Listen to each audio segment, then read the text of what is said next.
terakhir, last. Mengapa orang Yahudi tak menerima Nabi Muhammad SAW sebagai Nabi terakhir? Saya telah mendengar pandangan seorang padri Yahudi mengatakan, akhir zaman akan muncul apabila semua keadaan telah aman semua. Orang telah kaya, tidak ada orang miskin. Waktu itu Nabi akhir zaman akan muncul. Apa jawaban Pak Ustaz?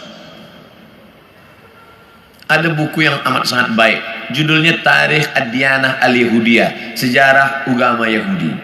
Di sana diceritakan bagaimana orang Yahudi percaya bahwa nanti di akhir zaman akan datang seorang nabi dan mereka menyebut dia manakala berperang. Ini Yahudi, ini Bani Ghatafan. Mereka berperang dengan Bani Ghatafan dan sebelum berperang mereka berdoa kepada Allah, ya Allah, tolonglah kami melawan Bani Ghatafan berkat nabi terakhir yang engkau utus. Sudah datangkah nabi terakhir itu? Sudah. Siapa dia?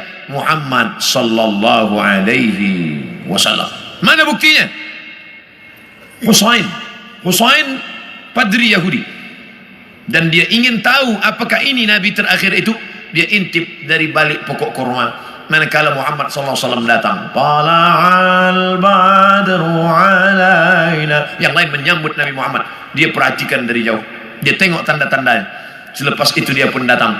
Engkaulah nabi terakhir.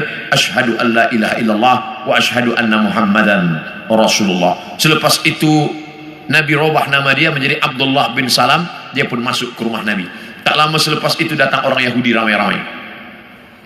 Nabi bertanya kepada mereka, kamu kenal dengan Husain? Kenal. Siapa Husain? Padri kami. Siapa Husain? Anak orang baik. Husain adalah orang baik, anak orang baik, keturunan orang baik. Apa kata Nabi? Husain sekarang ada dalam rumahku dan dia sudah Islam. Apa pendapat kamu? Husain orang paling jahat, anak paling jahat, datuk nenek moyangnya orang jahat, dan dia adalah paling jahat di dunia. Kenapa Husain masuk Islam? Kenapa mereka tidak? Karena Husain melepaskan dari segala kepentingan. Sedangkan yang ini masih inginkan kekuasaan, masih inginkan harta benda. Bila aku masuk Islam, nanti aku akan susah, aku akan miskin.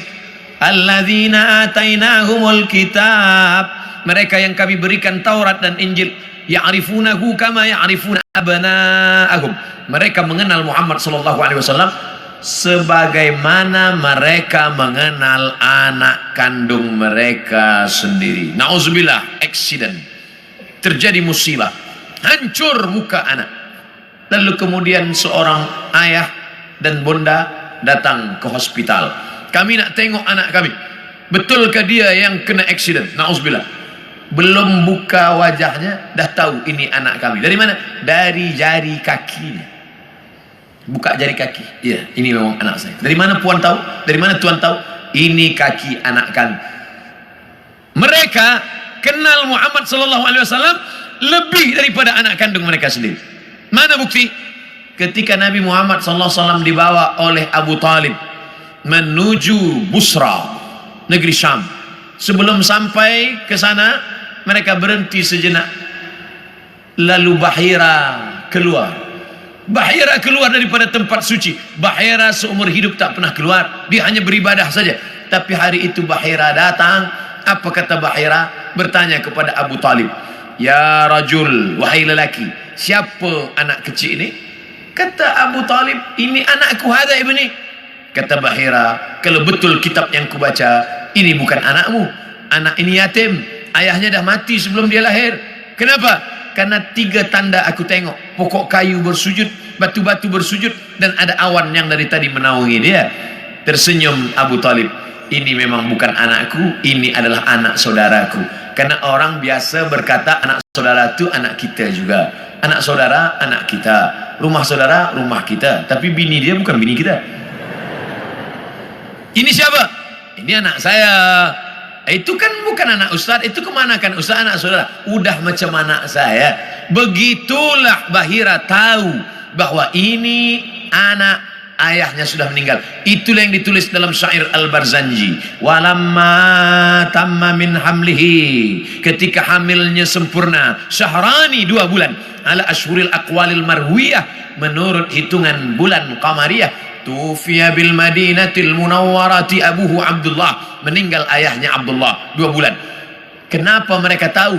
Karena itu tertulis dan dituliskan dalam Al-Quran surat As-Saff, ya'ti mim ba'dismuhu Ahmad, akan datang nabi terakhir nanti dan dia bernama Ahmad. Kenapa yang datang itu Muhammad? Muhammad masyhur di bumi, Ahmad masyhur di antara malaikat. Ahmad dia, Muhammad dia, Toha dia, Yasin dia, Al-Fatih dia, Al-Khatim dia. Al-Fatihu lima ughliq wal khatimu lima sabaq, nasirul haqqi bil haqq, yahdi ila siratikal mustaqim. Dialah al-aqib, dialah al-hasyir, huwa Ahmad, huwa Muhammad, huwa Taha, huwa Yasin, huwa Khatim, huwa al-Fatih, huwa al-aqib, huwa al-hasyir, huwa al-hami. 99 ini nama-nama, tapi dia juga adalah Muhammad sallallahu alaihi wasallam. Kenapa mereka tak beriman? Karena mereka berkeyakinan yang datang itu keturunan Ibrahim, tapi dari jalan nasab Ishak. Ibrahim punya anak Ishak, Ishak punya anak Yakub. Yakub, nama lain daripada Yakub, Israel. Maka anak cucu Yakub disebut dengan Bani Israel. Yakub punya anak Yusuf, Yusuf punya saudara lelaki bernama Yahuza. Cucu cicit keturunan Yahuza disebut dengan Yahudi. Mereka ingin nabi terakhir itu keturunan Ishak, Yakub, Yahuza. Sedangkan yang lahir terakhir ini Muhammad SAW, anak Abdullah, anak Abdul Muttalib, anak Hashim, anak Abdi Manaf, anak Qusay. Qusay lah yang membina Darun Nadwah di kota Makkah Al-Mukarramah. Cucu cicit keturunan daripada Adnan, Adnan keturunan daripada Ismail, Ismail anak daripada Ibrahim alaihissalam. Falamma ja'ahum ma arafu, ketika mereka didatangi, ketika datang orang yang mereka kenal itu, kafaru bih, mereka pun kafir dan ingkar. Padahal beza mereka hanya 2 simpang saja, satu simpang Ishak, satu simpang Ismail. Mereka tak percaya. Bagaimana dengan kita orang Melayu? Andailah orang Melayu tak nak beriman kecuali dengan Nabi Melayu. Aku tak nak Nabi seorang Arab, ingin Nabi yang Melayu, pakai baju Melayu, pakai songket Melayu.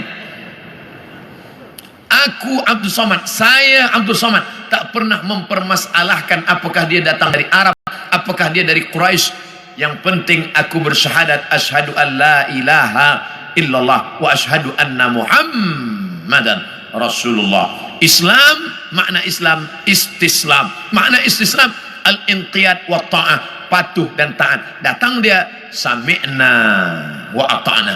Hari ini semua bumi Melayu bersyahadat, semua mengalahkan Egypt, Mesir. Sampai hari ini Mesir masih ada lagi yang tidak Islam, Arab tapi tidak Islam. Jordania Muslim, tapi Irak masih ada lagi Maronit. Mesir masih ada lagi Koptik. Tapi kita bumi Melayu, kalau sudah disebut Melayu adalah Islam. Melayu tanpa Islam hilang me-nya, tinggal layunya saja lagi. Oleh sebab itu kita bangkitkan izzah ini, kita bangkitkan kekuatan kita dengan tidak memusuhi orang lain. Orang Melayu adalah bangsa Muslim yang terbuka untuk segala golongan. Tuan boleh pergi ke Pulau Sumatera, tengok kampung Melayu Delhi, Medan, North Sumatera Utara. Di sana ada nama Kampung Kling, kerana ada tempat orang Hindu yang dibawa oleh Inggris masa dulu untuk memetik tembakau. Sampai hari ini masih ada. Di sana pula ada kampung nama Pecinan, tempatnya orang saudara kita daripada Chinese, Tionghoa, masih ada tegak berdiri. Orang Melayu Muslim adalah orang yang menebarkan kedamaian. Wa ma arsalnaka illa rahmatan lil alamin. Terbuka, kita tak pernah memusuhi orang lain. Kamu nak beramal, sila beramal. Wala ana abidu ma'abattum wala antum abiduna ma'abud lakum dinukum waliyadin. Kita seperti lebah. Bagaimana lebah? Lebah itu tak pernah makan yang tak baik. Yang dimakan lebah itu hanya manis dari bunga-bunga. Sampai hari ini belum ada lebah guna dadah. 2, yang keluar daripada lebah pula elok-elok saja, yaitu madu lebah. Kenapa saya minum madu penyakit gula, diabetes saya? Yang salah bukan lebah, tukang jual lebah campur gula. Yang ketiga, bahwa lebah hinggap di ranting, tak ada ranting patah. Sampai hari ini lebah hanya membuat sarang di kayu tualang yang besar. Tak ada lebah patahkan ranting. Lebah tahu ini sesuai, ini tak sesuai. Yang keempat, lebah jangan diganggu.